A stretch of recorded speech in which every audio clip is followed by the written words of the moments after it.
जे काही आता आपल्याकडे बाहेरचा हा जो विषय आलेला आहे तो मात्र जे फायरमन आहे त्यांना कायम करण्याचा तर कोर्टाच्या आदेशानंतर फायर विभागाकडनं हा प्रस्ताव आलेला आहे. तसा इतर डिपार्टमेंटकडनं पण त्याच्यात ते जे व्यवस्थित काम करणारे कर्मचारी आम्हाला हेच उत्तर पाहिजे आहे. इतर विभाग आमचं काय विचार एक म्हणणं आहे की ज्या कोर्टाच्या ऑर्डरने हे सुरू आहे त्या कोर्टाच्या ऑर्डरनं नेमकं काय म्हटलंय?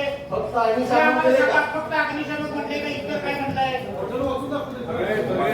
माननीय महापौर आणि आपले सदस्य ऍक्च्युली या ऑर्डर मध्ये असं आहे की महापालिका कर्मचारी सांगली कंप्लेंट नोंद केली होती. त्याच्यामध्ये driver, elevator loader, operator, BPMA and ANM nursing fire सगळ्यांचा उल्लेख आहे ना? त्याच्यामध्ये काय झालं ज्यावेळी ऑर्डर निघाल्यावर त्यांनी असं दिलं की responsible person has to directly म्हणजे त्यांनी स्वतःहून काय हे करायचं नाही, भरती करून घ्यायची नाही, शासनाकडे पाठवायचं. त्यामुळे मी लगेच प्रस्ताव केला. तुमचं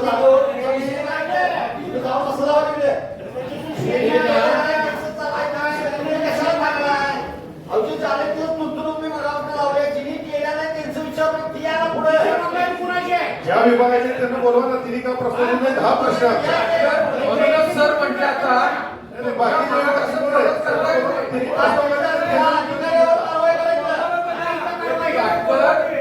साहेब कमिशनर साहेब आता सर त्यांना म्हटले की तुमच्या मनात असं बाकीचं हे त्यात दिलेलं आहे, आम्ही सुद्धा वाचलेलं आहे आणि हे एकटेच कसं आणतात सगळ्यांच आणा म्हणून तुम्हाला मी परवा पार्टी मिटिंगला सुद्धा सांगितलं होतं एकदम सगळं आणा. पण आता असू दे, आता हे पहिलं हा पुढच्या मिटिंगला हे आलं पाहिजे. सभागृहाच्या समोर असं करेल मॅडम बोला तुम्ही. देशमुख साहेब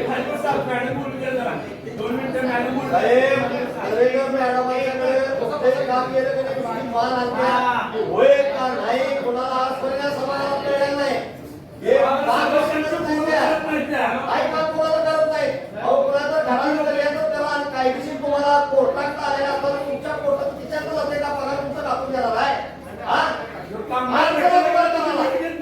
कामच करत नाही साहेब. ही माणसं कोण आहेत आणि अशी माणसं नसलेली बरे काही काम करत नाही. याच्यामध्ये मी सभागृहाला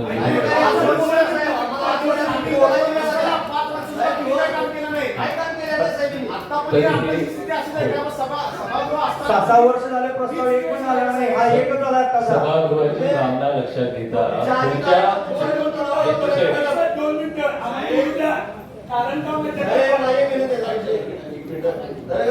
मला एक सांगा, ह्याच्या आधी तुम्ही तो होता म्हणून परत आला, ह्याच्या आधी काय कार्यभार कोणाकडे होता? कोणाकडे होता? तो विभाग तुमच्याकडेच होता.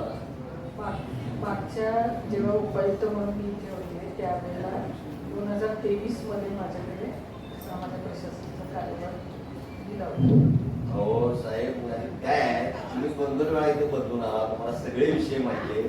मग तुम्ही का हे तोंड बघून का करला नाही?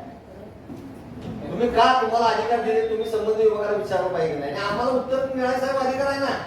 संबंधित विभाग येऊ दे ना इथं, आम्हाला समाजाला सांगू की अडचण काय, आरोग्य विभागाचं कोण आरोग्याचा माझा एक मिनिट फक्त म्हणायचं आहे. तुम्ही आता माझी एक विनंती आहे की आता दरेकर मॅडम काम करत नाही, करतात त्याच्यावर वावत आहे. मुळात कसं केअरटेकर रणधीरसिंह हे प्रायोरिटीनं त्या खाता प्रमुख फायर जे आहे रणधीरसिंह हे प्रायोरिटीनं आणलं प्रस्ताव. शेवटी त्यांनी फाईल घेऊन प्रत्येक टेबलवर जाऊन स्वतः सहाय्य घेतलेलं मला माहिती आहे.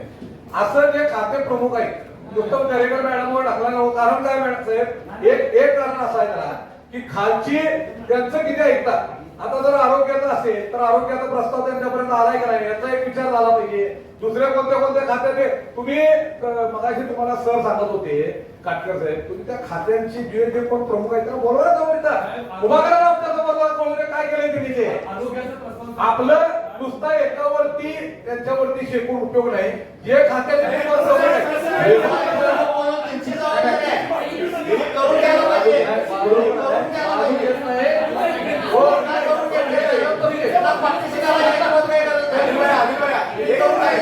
अधिकार आहे का नाही?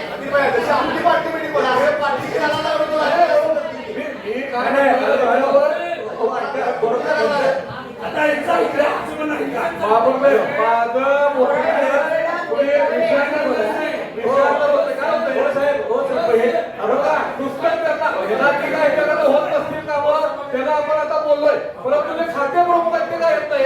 HOD पण काम करायला पाहिजे. त्यांनी यावर विचारलं नाही ना.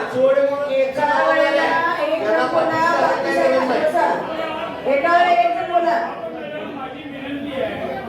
मूळ विषय मागं पडायला लागलाय आणि ह्या गोष्टी कागद तुम्ही सोडाय. तुला सांगितलं होतं पार्टी मिटिंगला सुद्धा सांगितलं होतं.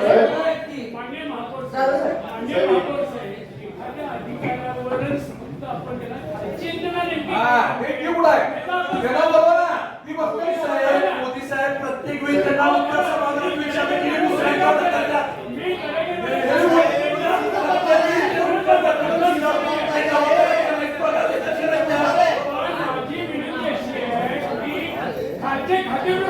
हो साहेब, आगरी साहेबांचा प्रस्ताव आला तो विचारला झाला ना. आगरी साहेबांचा प्रस्ताव कोणाकडे आला? कोणाकडे आला आगरी साहेबांचा प्रस्ताव? दरेकर मॅडमकडे आला ना. दरेकर मॅडमला बाकीचे विभाग माहित नाही. उत्तर करा असं पहिल्यांदा. याच्यामध्ये माझी सभागृहाला विनंती गेली आहे. मीटिंग घेतली का विभागाची साहेब? देशमुख साहेब, याच्यामध्ये माझी सभागृहाला विनंती आहे की पुढच्या सभागृहाच्या मीटिंग मध्ये सर्वांचे प्रस्ताव आणेल याची मी स्वतः काळजी घेईल. हेच पाहिजे ना साहेब. ह्या विषयामध्ये